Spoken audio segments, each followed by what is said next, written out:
My name is Katrina Norris. I am actually a foster parent for a teenage girl. She goes by Dakota, is her preferred name. And we've been together for about a little over 2 years now, and we're in the process of adoption as we speak.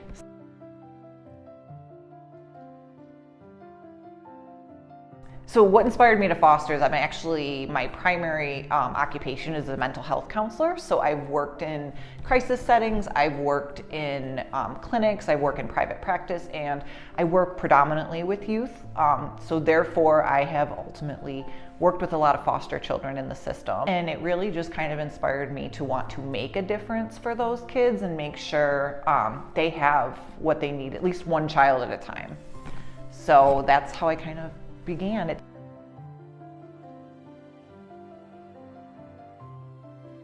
I was looking at different agencies and different just adoption agencies as well, because I wasn't sure if I wanted to adopt, foster, see what I wanted to do. And I did put some feelers out there for just information, and then I had put information out for Gateway, and Josh had called me, and I would recall very clearly, I was in a drive-through when he called me, and I was still not sure 100% about the process because I was just trying to gather information.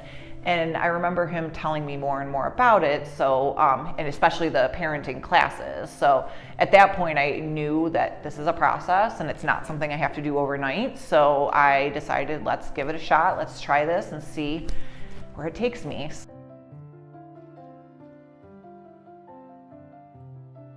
I really did want to stick with Gateway anyways.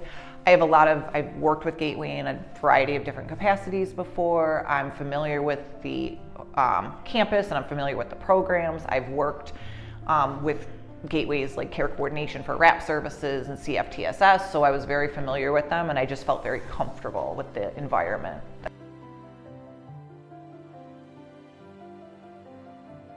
One of the aspects of fostering, or challenging aspects of fostering, I feel like it just starts when you're introducing a child in your home. And I know one of the biggest things that happened for me is I was terrified of oh gosh, what if this doesn't work? Or what if I make a mistake? Or what if they don't like me and this, that? And then really when Dakota came into my life, I saw her bringing all her bags in and this, that, and I started thinking, what is this like for her to come into a home that she doesn't know, doesn't know what I'm about, doesn't know if I'm going to be, good or not, or what, my rules are and anything. So it was interesting enough, I kind of flipped roles a little bit. The beginning is challenging just because you're learning about their needs, their history, their triggers, everything is fresh. So it's like a blank slate. You're trying to just learn about, especially a teenager, you're learning all this stuff about them in rapid time because you want to keep up with what's going on. And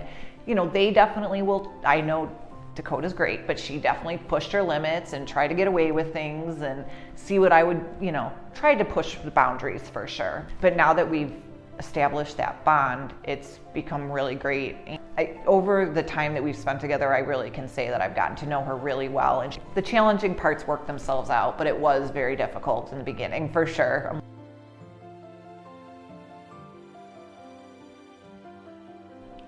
One of the most rewarding aspects of fostering is just seeing the growth. When she came into my life, she struggled with a variety of different areas, and now we've really worked hard to kind of work through those and help her through those, and we're still working through some of those things and helping her. But I love seeing her progress. She's made friends, she's made really good friends too. She's become such a generous person. She wants to help everybody. She's just blossomed into this really great person. The other most rewarding thing too is the firsts. So I specifically remember taking her to her first musical at Shays. It was Lion King. And she was just enamored looking at her face. She was glowing. She's look at the stage, never seen anything. And it was just like a little kid in a candy store.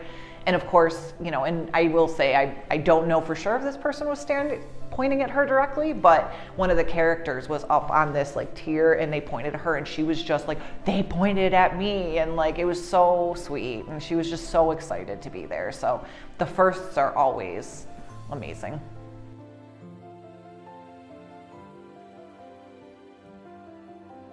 Yes, be patient. I think that's probably the biggest thing you need to really be mindful of. When we start this process, it is very, it's a long process, number one. You have to go through the classes, you have to do all the background, paperwork, fingerprinting, all that stuff. So it does take quite a bit of time before you can just jump into having a child, but it makes sense. But the other piece that you need to be patient with is the child themselves, because as I mentioned before, they don't know you, you don't know them.